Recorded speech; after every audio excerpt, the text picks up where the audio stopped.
Senator Klobuchar. Thank you very much, Mr. Chair. I guess I'll start with you, Mr. Westhill, just to finish up here. At its founding, President Lincoln referred to USDA as the People's Department.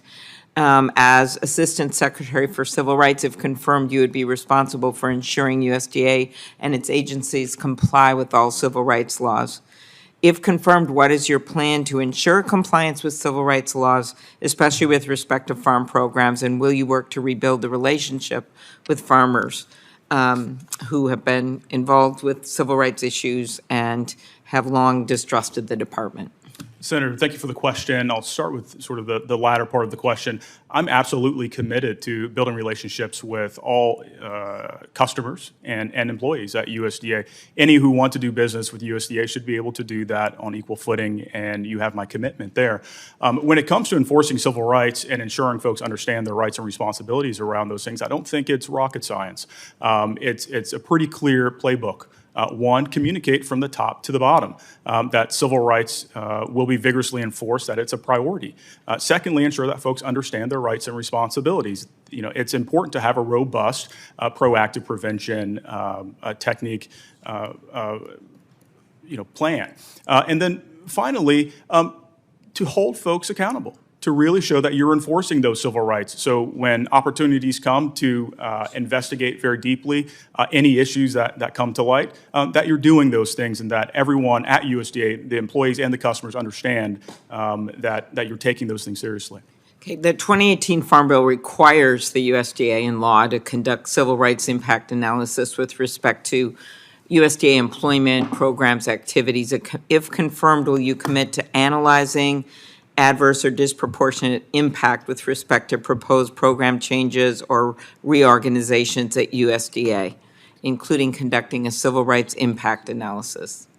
I think it's critical to ensure that any major programs at USDA are evaluated for civil rights issues, and I'm committed to ensuring that we do that at USDA, as I did in my in this role in the first term. Okay, thank you.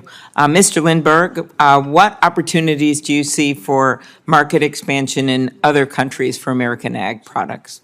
Senator, thanks again for the question, and thank you for spending some time with me prior to this. I appreciated our conversation leading up to this hearing today. I believe there's a number of markets that American agricultural producers should be taking advantage of that are currently not at full capacity. India would be my top priority for a market that we should be doing better in. 1.4 billion consumers in India. I'm excited to hear this morning that Secretary Besant is making progress on a trade deal with India.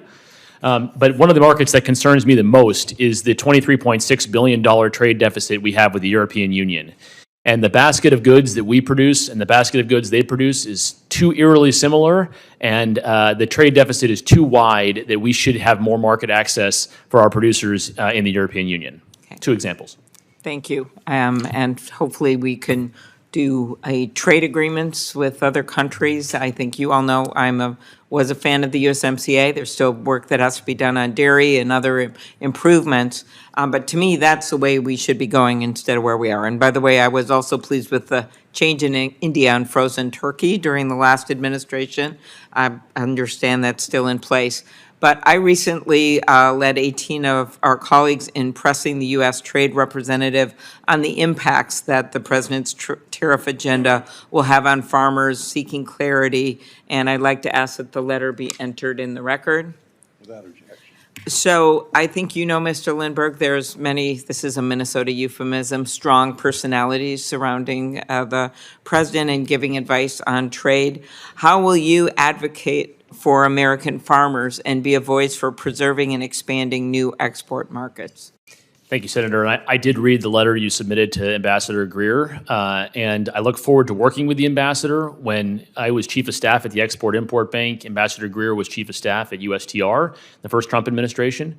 I have similarly several colleagues in the Commerce Department, incoming, as well as in the Treasury Department, which are the 3 lead organizations right now on trade negotiations. I look forward to working closely with each of them to ensure that our farmers' voices are well represented in those discussions. And I appreciated our discussion on export promotion programs, and I know you talked to the chairman about that. Will you also commit to ensuring that RAP, the Regional Agriculture Promotion Program, remains in place for export market development? I will Export. absolutely commit to the fact that we need to have programs that help reduce our trade deficit, and the export promotion programs help us do that. Thank you. How can USDA work to make domestic specialty crop growers more competitive when facing cheaper imports? And I think we all know, maybe this shouldn't even be called specialty crops. It's like potatoes, tomatoes, things we eat might be a better way to describe it. Could you just answer about the cheaper imports, what's going on that front? Sure. So our specialty crop producers absolutely should be exporting more in their own right. Secretary Rollins recently announced that the technical expertise that the Foreign Ag Service offers to our specialty crop producers and the foreign markets they sell into to provide, making sure that there are no non-tariff barriers on those export markets is something that I look forward to working on. Thank you. Thank you.